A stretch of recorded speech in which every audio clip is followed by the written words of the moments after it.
One. Welcome to Football and AI, maiden episode. It is a football prediction show that pits man versus machine. Over time, there's been an age-long rivalry between us men and the machine. Yes, you would say, aren't the men the ones that made the machine? So why should the machine be better than the man? Isn't the machine all garbage in, garbage out? But over time, the machine has shown that they also have started developing a mind of their own. So if you're a fan of sci-fi, technology, and what have you, this is the show for you. If you're a fan of football prediction, this is the show for you. This show provides you an opportunity to pit your weight against the artificial intelligence, predicting the scores of Premier League games for each weekend.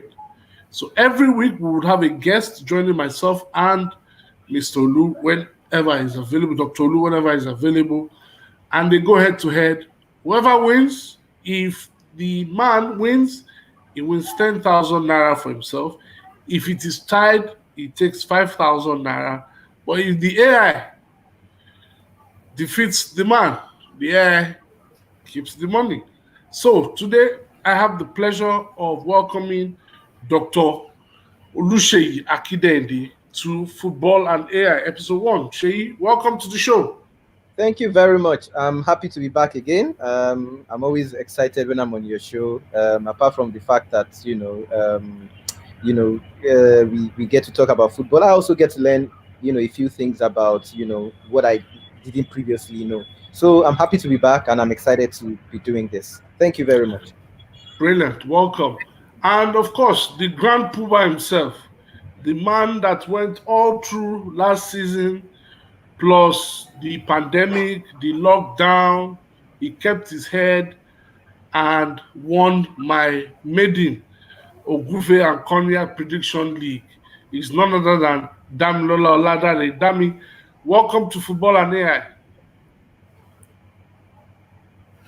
Thank you, Mr. Adeyemi Adesanya. It's nice to be a guest on the first edition of AI and AI prediction show. Nice to be here. All right. Thank you. So we go very quickly into it. We're not looking to waste any time. So the Premier League starts tomorrow. And obviously, Manchester United, Manchester City will be still on break because of the exceptions in the European competition. So instead of 10 games, we would have 8 games. So this weekend, we'll be having, some testy ties to start a league season that I expect to be very, very, very interesting. The opening fixture of this new Premier League season is Fulham taking on Arsenal. Well, if you are a fan of both teams, I'm sure you'll be looking forward to the games and wondering what will happen to your respective team. So, very quickly, the fixtures for today, for this weekend and Monday: Fulham taking on Arsenal, Crystal Palace hosts Southampton, Liverpool host champions Liverpool. Let me say that before Dr. Lu has me for lunch for not giving credit to whom it is due. Champions Liverpool host newly promoted Leeds United. West Ham take on Newcastle. West Bromwich Albion host Leicester City. Tottenham Hotspurs host Everton. Sheffield United host Wolverhampton Wanderers. And on Monday, final game of that game week, of the match day week, is Brighton Hove and Albion taking on Chelsea. So very quickly, Dami, you went on a good run and won the Ogufe and Konya Prediction League. How did you do it? What is the thought process that goes into making predictions? We had Femi Hernandez when we did the pilot, and he told us that he always looks at form. What goes into your own predictions? Basically, I say it's about instinct. majorly, and then I follow a little bit of stats as well. So, but basically, it's about instinct and probably sometimes a little bit biased about some teams and coaches, kind of make me to go with some teams and. But basically, it's about instinct and I can say form and stats as well. So instinctively, if I tell you Liverpool versus Leeds United, instinctively, what will be your prediction? That should be Liverpool because they are playing at home and we know Marco Bielsa coming to a new league. They just gain a promotion and Liverpool is playing at home, so definitely it should be Liverpool. So you are more of a feelings man Yeah, as against a man of numbers, stats, form. You are more feeling. feeling. Well, I go like get some of this your feeling just to feel. We it's ironic, Sheyi, and I'll come to you that those of us that are in the business of talking sports, talking football, we don't make much money from the prediction side. Maybe because we overanalyze the game and think too much about it, taking different things into consideration, this one, that one, record. Maybe that's why we don't do too well on that side. And guys like Dami who are instinctive in their outlook seem to get ahead of us. I think so. You people in sports are, that's your profession. So obviously, it's well within your means to actually analyze and look at all the various, strategies by the managers. But when you are a fan of a club or you're a fan of football, the truth is there are certain things that you have instincts about that you may just be right. Sometimes, you guys analyze it from the knowledge perspective, which is a bit like what the AI and machines to do. But we know that in the real world, the truth is, sometimes instincts do play, certain roles. So you're well within your means to actually over analyze because you have to actually present balanced kind of data to your audience. So that's probably why you guys will not do well in the prediction. Unlike if a regular fan or someone who bets, because of the tradition, they just already know, the way things will. Just like you said now, Liverpool, of course, they're playing at home. Leeds, I mean, and if you look at it last season as well, the first Liverpool game was Norwich. They were just coming back from, and if you look at it again 2 seasons ago, so at home at Anfield, Klopp hasn't lost there in the last since 2017. I mean, instincts will just naturally tell you that it's a Liverpool win. Well, Tim Kempo came on on the other show yesterday, No Touch Schools, and told us that he wouldn't be surprised if Leeds get at least a draw. I don't know how that is going to happen, but that's also him. He's an expert, so I would also be putting it into consideration when I'm placing my bets this weekend. That who knows, Leeds might get a draw, and of course, if I put instinct, everybody knows I'm not so keen about Liverpool, so I can add instincts to it That's and not say it. That's bias. That's it's not it. That's bias. So, that's bias. Okay, okay, agreed. I will add bias to it.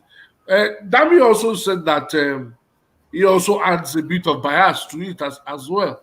So bias to certain coaches, bias to certain teams form the overall decision to make a prediction. So let's even talk about conceiving artificial intelligence.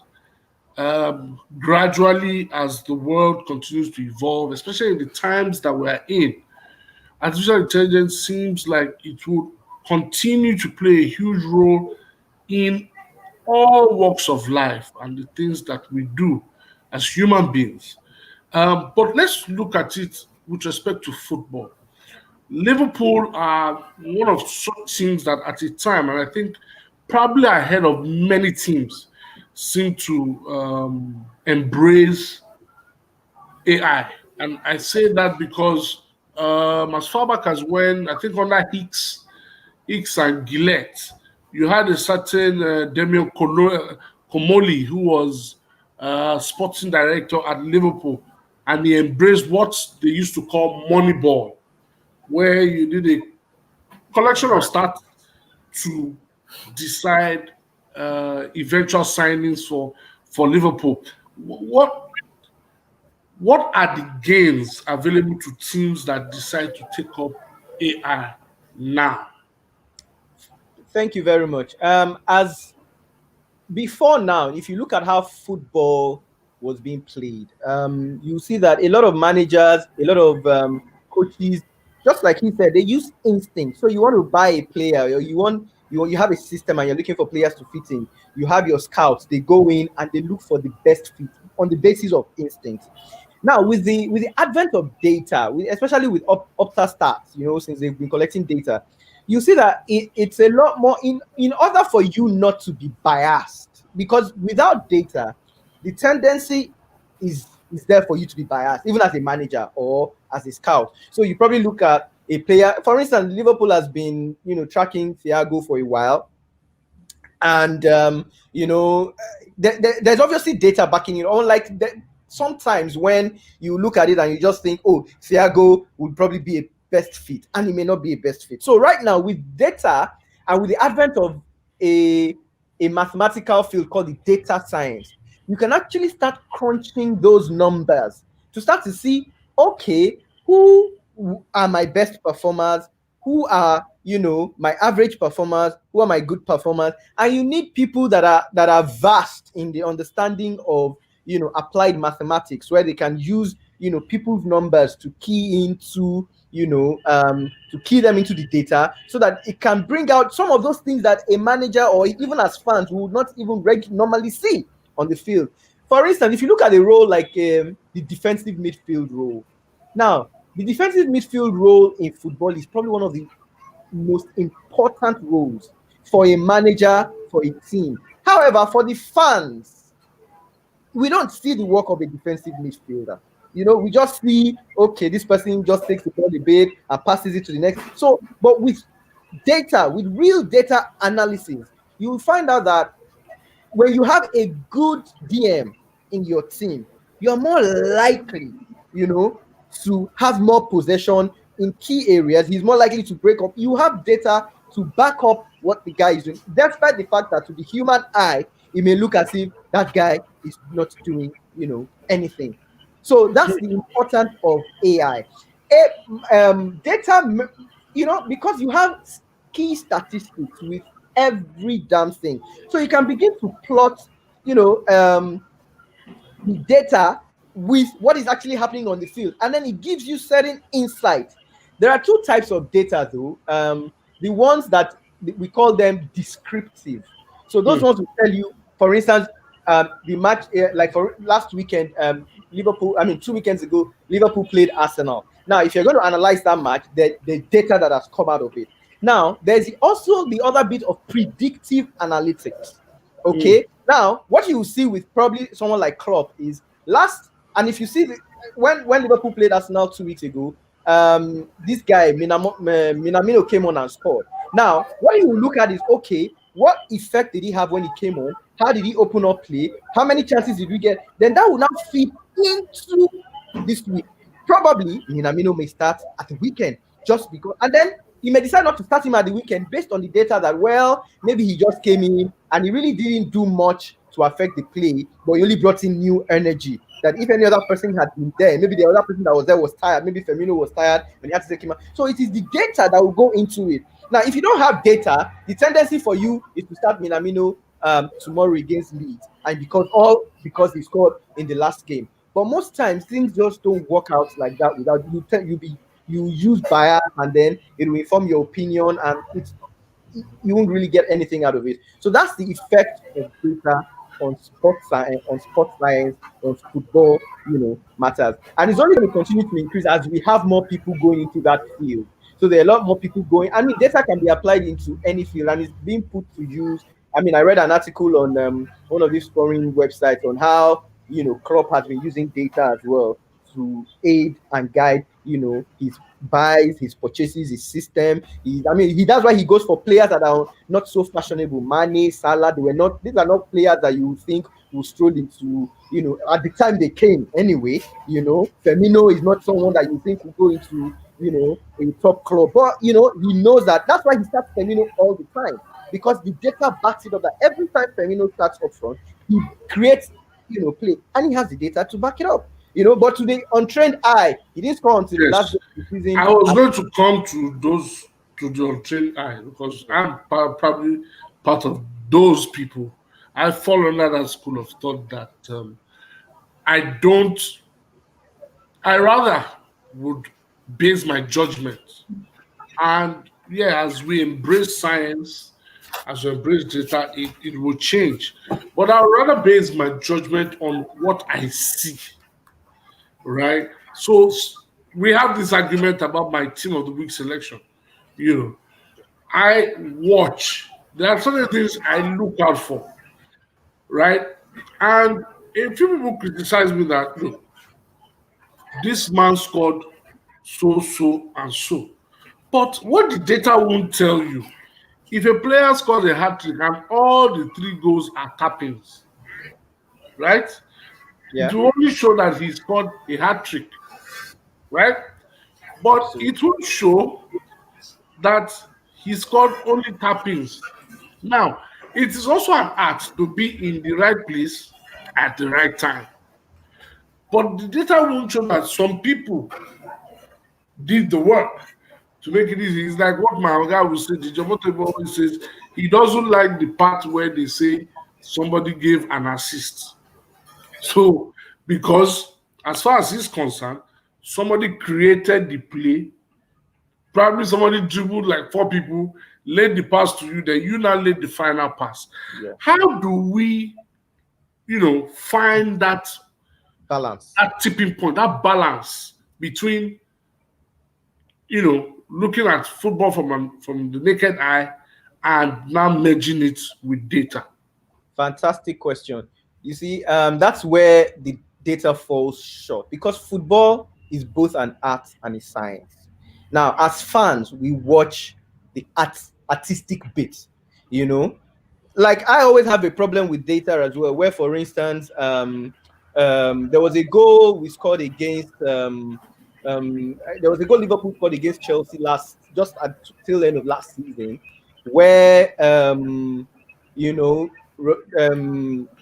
the left back Robertson played a ball, and this midfielder, the Curtis Jones, just gave a dummy to the to take out that defender before Yeah. Oxlade scored. Now, data will tell you that Robertson created that assist. Data will not tell you that somebody created that dummy that took away that last defender to allow the ball get to. So Curtis Jones won't get any mention in data. But for a trained eye looking at the match will actually credit that assist to Curtis Jones, that run that because without that run, that defender would probably That have goal, yeah. cleared the That goal ball. would not have happened. So that is the artistic bit. However, as fans, it's good for us to look at it that way. For managers who are being paid to make decisions and back up their decisions, that is not enough. Now, what is enough is if, for instance, Curtis Jones and Robertson go and meet Klopp and they want, a revised contract, he's probably going to look at Robertson's numbers. Oh, you created X amount of assists. That is concrete, measurable, it's something that is concrete. It's like going to your boss and you tell him that, look, I want a raise. Now, how do you justify that? You want a raise because this last quarter you brought in 100 customers, despite the fact that those 100 customers are your family members that you know and they are rich. Now, another person will say, oh, I went to bring this, I have to do this, I have to be creative. At the end of the day, your numbers will speak for you. That person, no matter how creative and ingenious that person is, if that person, because at the end of the day, what do you measure a coach by? Why do coaches get fired? When they don't get results? Which is why you have pragmatic managers like Mourinho and some of these Burnley type managers. They cannot afford to look at that. So that's where you have to have the balance. The coach's job is actually what you are already doing, looking at those things that his eyes can see, the play, the interchange. Now, but where he needs to apply data is in the scientific bit of it. Without it, you cannot just, I mean, it's like saying you have a team full of all Messis. They would not win anything because you have to balance it. You have to balance it with the data. That is why in football you have the whole statistics bit. You know, there are some strikers like in Zagi where they probably in 90 minutes, maybe they touch the ball maybe 4 or 5 times. But the 4 or 5 times they touch the ball, maybe he scores like 2 or 3 goals. So you cannot not say, oh, this guy has only touched the ball 4 or 5 times. But you look at the data, you now look at the percentage. He touched the ball 4 or 5 times and he scored 3 goals or 4 goals. That's like 80-90%. So that's what you look at. That okay. So that means if he touches the ball more often, he would score more often. So that's where you have to complement. So you cannot look at one in isolation of the other. Which is why we probably have never had an AI that would predict all, even with all the things they do, who will win this season. There's always that. I mean, data will not take into consideration things like red card, players getting injured. I mean, during the final 2 years ago, when Liverpool got to the final against Real Madrid, there was no data that would have told you that Salah will be injured within the first 10 minutes of that game. So, but data will have given you all that statistics only for that to go and happen. So that's why you have to balance the two. I have to use the two, which is why when I came up with this man versus machine, I actually want the AI to take on a human that has that uses instincts, just like Dami said. Yes. Okay, so Dami, what team do you support, by the way? The current FA Cup champion. Oh, yeah, one of them. Oh. Okay, let's get into it. Let's not waste time. I believe Dami will go first because he's a champion. Yes, The sir. AI has to prove himself that he can compete with my champion. Before he starts, let me just ask him a quick question. What percentage of, if you're going to rate your, I mean, you did last season, so what percentage of scores do you get right? I would say between 45, 50. The scores, not the result. The scores. Let me tell you this. I think the last game of the season that we did, which was like last week or 2 weeks ago, I always do 5 games. Okay. I think Dami had 2 correct scores. Okay. And the other 3 he had correct outcomes. Fantastic. Yeah. So I think that's what he had. 2 correct scores and the other 3 outcomes. So he was almost perfect. All right. Okay. So one other thing I quickly mentioned with the AI is that it's not, AI is, like you said, is garbage in, garbage out. It's not perfect. So let me just quickly explain before he starts. Let me just quickly explain that the way the model was built is, of course, I won't be surprised if the AI loses the first 2, 3, 4, 5 weeks. It was built on seasons of 4 seasons ago. So I got all the data that's why Fulham is there. So it's probably going to model Fulham as at the last time they were in the league. Yeah. So that's how come I model. But as the season progresses, I'll now take into consideration things like the form, all those kind of things. So, and of course, it's also helping to, what I also wanted to do is to publicize the use of how people can use data for sports science, for any other thing, especially for the millennials. So I think we can start. Okay, so Dami, are you ready? Yeah. I'm good. All right. Fulham, Arsenal. 1-3 Arsenal. 1-3 Arsenal. Crystal Palace, Southampton. Crystal Palace, Southampton, 1-1. 1-1. Yeah.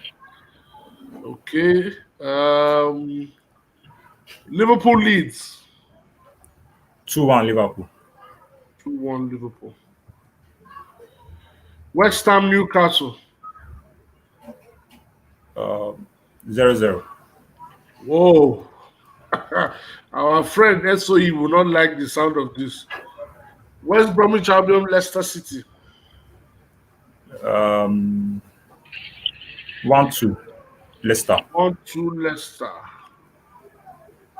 Sorry, there 1-2 Leicester.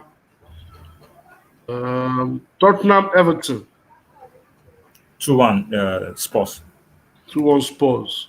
Well, interestingly, as a way of start in 10 opening games of the season, Jose Mourinho is undefeated in 10. He's won 9 and drawn only 1 opening games of the season.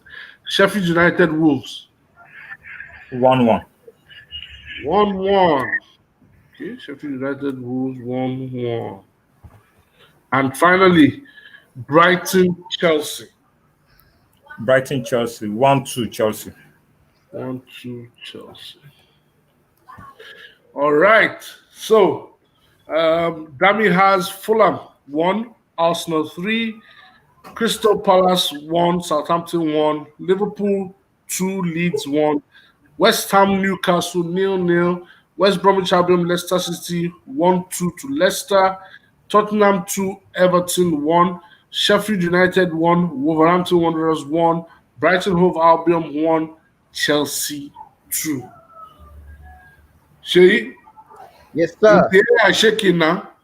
Well, apparently, we could more. The AI couldn't be more, diametrically opposing to what he's predicted. So Okay. for So are you AI, ready? yes, So sir. let's go. Fulham Arsenal. Fulham Arsenal 2-0 Fulham. Wow. Wow. Henry and Abut will not like this at all. They wouldn't. Interesting. Crystal Palace Southampton. Palace Southampton 2-0 Palace. 2-0 Palace. Wow. This is proving to be very interesting. Liverpool Leeds. Now for Liverpool Leeds, there was no prediction because there was no data for Leeds. So I didn't want to use instinct, and because Liverpool is also my team, so I just left it at XX. So no predictions for that. No predictions for that. Okay. Yeah. But subsequently we'd have data for Leeds from this weekend. So would Okay. West Ham Newcastle. West Ham Newcastle 2-1 West Ham. 2-1 West Ham. Okay. West Brom Leicester City. West Brom Leicester City 2-1 West Brom. 2-1 West Brom. 2-1 West Brom. Tottenham Everton. Tottenham Everton 2-0 Tottenham.